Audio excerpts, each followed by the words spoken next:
السلام علیکم دوستو، آج میں آپ کو ایک ایسی سچی لگنے والی کہانی سناتا ہوں جو ایک چھوٹے سے گاؤں میں پیش آئی۔ گاؤں کا نام تھا کالا پور۔ اس گاؤں کے باہر ایک پرانا کنواں تھا جسے کوئی قریب بھی نہیں جاتا تھا۔ لوگ کہتے تھے کہ وہ کنواں لانتی ہے اور اس میں ایک چڑیل رہتی ہے۔ کہانی شروع ہوتی ہے احمد سے، جو شہر سے اپنے دادا کے گاؤں آیا تھا چھٹیوں میں۔ احمد کو پرانی کہانیاں سننے کا شوق تھا۔ ایک رات دادا نے اسے خبردار کیا، بیٹا رات کو گھر سے باہر مت نکلنا، خاص طور پر اس پرانے کنویں کے پاس۔ کئی سال پہلے ایک عورت کو اس کنویں میں دھکا دے کر مار دیا گیا تھا ظلم کی وجہ سے۔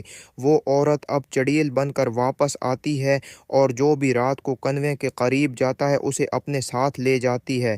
احمد ہنس پڑا، دادا جی یہ تو پرانی خرافات ہیں، بھوت پریت نہیں ہوتے، لیکن دل میں کچھ کھٹکا ضرور ہوا۔ اگلی رات پورا گاؤں سو رہا تھا۔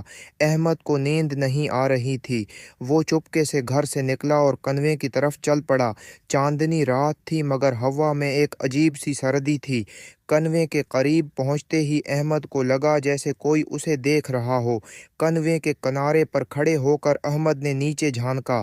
پانی میں اس کی شکل نظر آ رہی تھی، مگر اچانک پانی میں ایک اور چہرہ نظر آیا، لمبے کالے بال، سفید ساڑھی اور سرخ سرخ آنکھیں۔ احمد پیچھے ہٹا، دل دھڑک رہا تھا۔ یہ تو وہم ہے، اس نے خود کو تسلی دی، مگر تب کنویں سے ایک آواز آئی، ایک عورت کی چیخ بھری آواز، مجھے انصاف چاہیے، تم سب نے مجھے مارا۔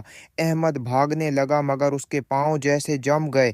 کنویں سے ایک ہاتھ باہر نکلا، پھر دوسرا، اور پھر ایک عورت کا دھڑ باہر آیا۔ وہ چڑیل تھی، بال کھلے، منہ کھلا اور آنکھیں خون کی طرح سرخ۔ احمد چیخا اور بھاگا۔ پیچھے سے چڑیل کی ہنسی گونج رہی تھی۔ وہ گھر پہنچا، دروازہ بند کیا، مگر رات بھر اسے لگتا رہا کہ کوئی کھڑکی پر دستک دے رہا ہے۔ اگلی صبح گاؤں والوں نے احمد کو کنویں کے پاس بے ہوش پایا۔ اس کے بال راتوں رات سفید ہو چکے تھے اور اس کی آنکھیں سرخ سرخ۔ اب تک کوئی اس کنویں کے قریب نہیں جاتا۔ اگر تم کسی گاؤں میں ایسا کنواں دیکھو تو دور رہنا، کیونکہ چڑیل اب بھی انصاف مانگتی ہے۔ دوستو، اگر یہ کہانی پسند آئی تو لائک کرو، سبسکرائب کرو اور کمنٹ میں بتاؤ کہ تمہیں سب سے زیادہ خوف کس چیز سے لگتا ہے۔ اللہ حافظ۔